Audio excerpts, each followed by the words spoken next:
Ini adalah tutorial Zoom bagian kedua untuk atau sebagai host atau dosen atau pengajar.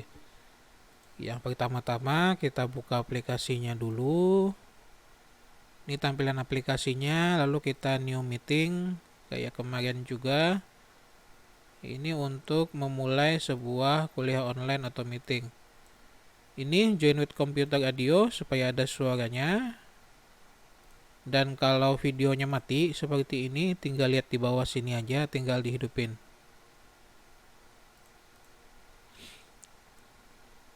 Dan keluarlah dia. Yang ini untuk menginvite, kita tinggal copy URL terus dikasih ke siswa atau ke yang lain. Lalu di sini ada manage partisipan. Ini gunanya untuk melihat siapa saja yang sedang bergabung. Sebenarnya nanti kalau ada yang bergabung di atas sini pun ada, cuman yang lebih detailnya. Lewat sini kita bisa nge-mute peserta secara paksa.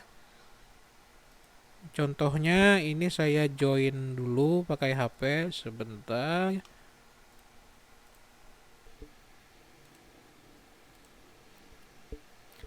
Ya, ini dia. Oh, sebentar. Ininya tamatikan.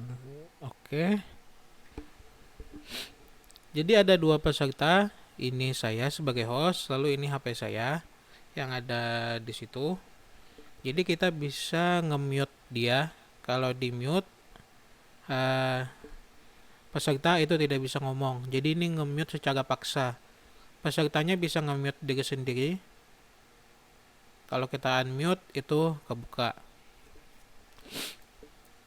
Ini juga bisa memaksa mematikan videonya. Si peserta itu tidak bisa ngehidupin videonya secara manual. Kalau yang host yang mematikan videonya. Jadi kita hidupin lagi. Supaya kelihatan. Ntar ya, dibenerin sedikit. Jatuh-jatuh. Oke.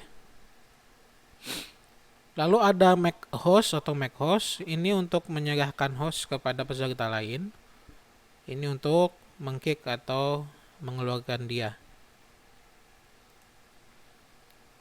Kalau pengen yang cara cepat, di bawah sini ada mute all.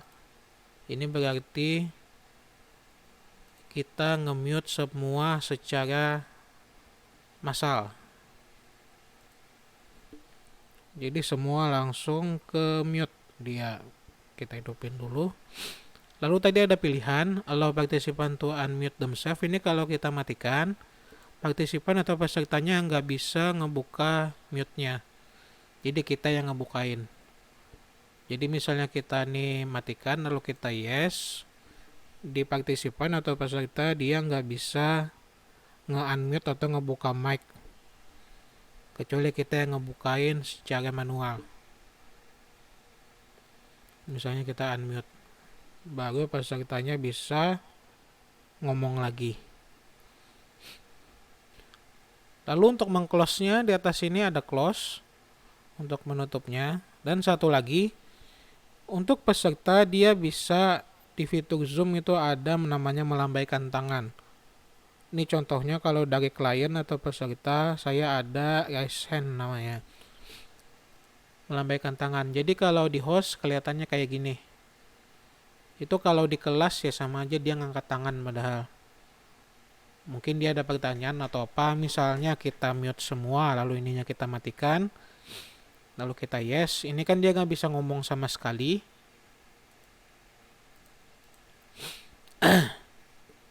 Nggak bisa ngomong sama sekali. Jadi dia misalnya pengen nanya, dia bisa langsung raise hand saja atau ngangkat tangan.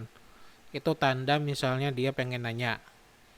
Jadi tinggal kita, ini bisa diklik untuk ngehilangin. Lalu bisa aja kita buka atau di unmute. Baru si pesertanya bisa ngomong. Ini saya close saja. Lalu yang kedua, itu ada share screen. Chat kemarin sudah, simple aja.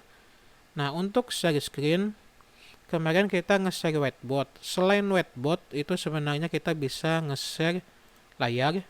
atau nge-share aplikasi. Paling umum biasanya itu PowerPoint, atau misalnya ada Word, ada PowerPoint, atau misalnya ada PDF yang pengen diliatin ke peserta. Ini ada salah satu contohnya PDF, saya buka satu. Jadi ini tinggal kita pilih yang mana pengen kita share. Ini misalnya saya nge-share PDF PowerPoint, lalu saya share. Dia langsung kebuka ke PowerPoint dan tampilannya juga berubah kayak gini. Jadi pesertanya ada di sebelah sini, di sebelah kanan, jejer. Host tetap kita paling atas. Lalu di atas sini ada ID sama stop share. Kalau mau menghentikan screen sharingnya.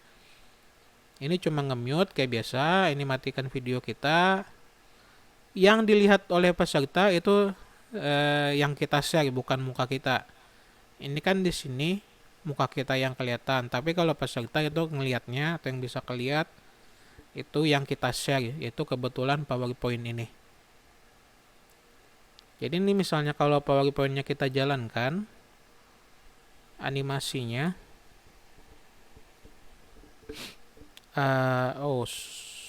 salah, bentar ya. Jadi misalnya kalau salah, maaf, ini mungkin ya. Jadi kalau slideshow-nya kita jalankan, yang keluar itu di peserta tetap slideshow yang ini, alias yang kita share. Ini kalau kita jalankan juga, misalnya kita next, di peserta juga keluarnya itu sama. Dia juga jalan. Jadi kalau slide-nya kita jalanin, di siswa juga jalan slide-nya. Lalu di atas ini kayak biasa ada manage partisipan, new share kalau pengen share yang lain. Misalnya kita share apa ya? Cuma jarang dipakai sih kalau kayak gini. Misalnya kita pengen ganti share, misalnya kita ada ngebuka 2 PDF 1 sama ini. Lalu kita pengen ganti langsung, kita new share aja. Lalu di sini ada annotate, alias untuk kayak biasa menulis. Kita bisa langsung menulis di layarnya. Misalnya kita klik dulu, kita pengen menekankan sebuah apa yang kita pengen, misalnya ini pengertiannya saya garis bawahin kayak gitu. Itu yang kelihatan di peserta juga kayak gini.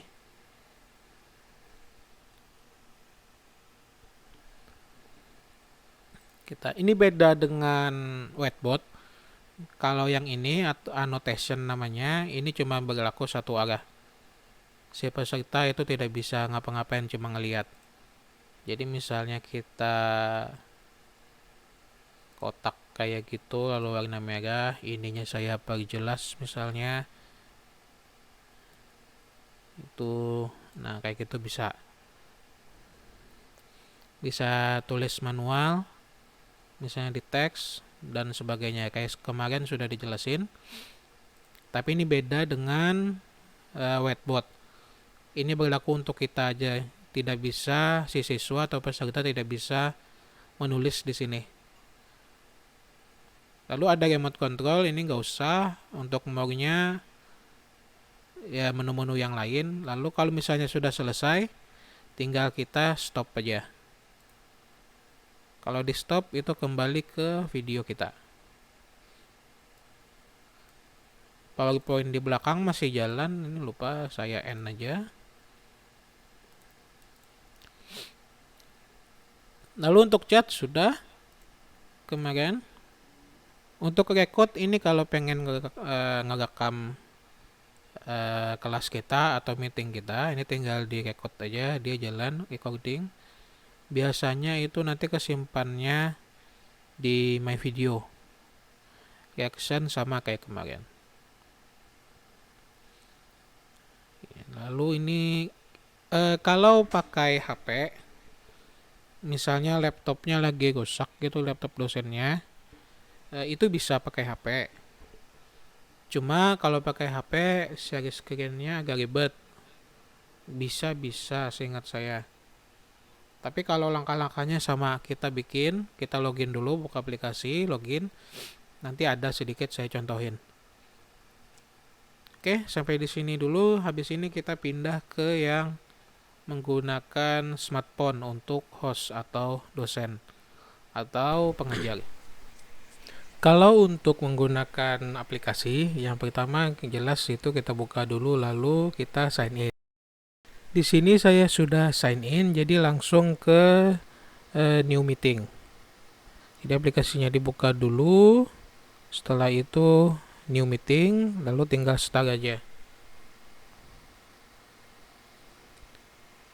Tunggu sebentar, masih connecting. Dan meeting pun bisa dimulai. Lalu untuk menginvite atau copy URL, dan biasa itu bisa di mute, unmute, lalu videonya bisa di start, bisa di stop. Kita buka partisipan, di bawah situ ada invite, kita menggunakan copy URL, paling bawah. Setelah itu kita share linknya. Ini contohnya saya mengcopy linknya ke note saya.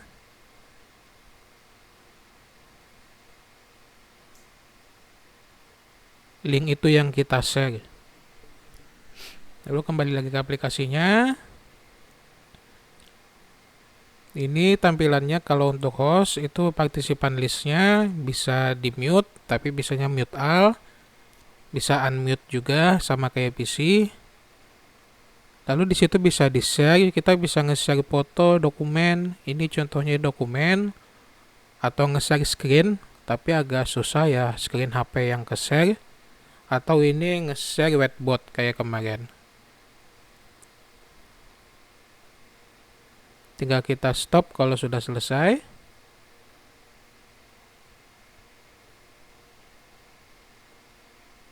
Dan itu kameranya bisa diubah ke kamera depan, itu yang paling atas tombolnya. Kameranya bisa diubah-ubah. End untuk menghentikan, bisa end meeting atau leave. Ini saya end saja. Jadi kalau pakai smartphone mirip-mirip saja, cuma share screen-nya yang agak susah. Soalnya yang ke-share itu kecuali kita buka duluan, bisa sih nge-share PowerPoint, cuma agak ribet aja soalnya HP kan kecil. Bisa aja kita share dokumen padahal. Ya, sampai di sini dulu. Kalau ada pertanyaan silakan sampaikan. Sampai jumpa.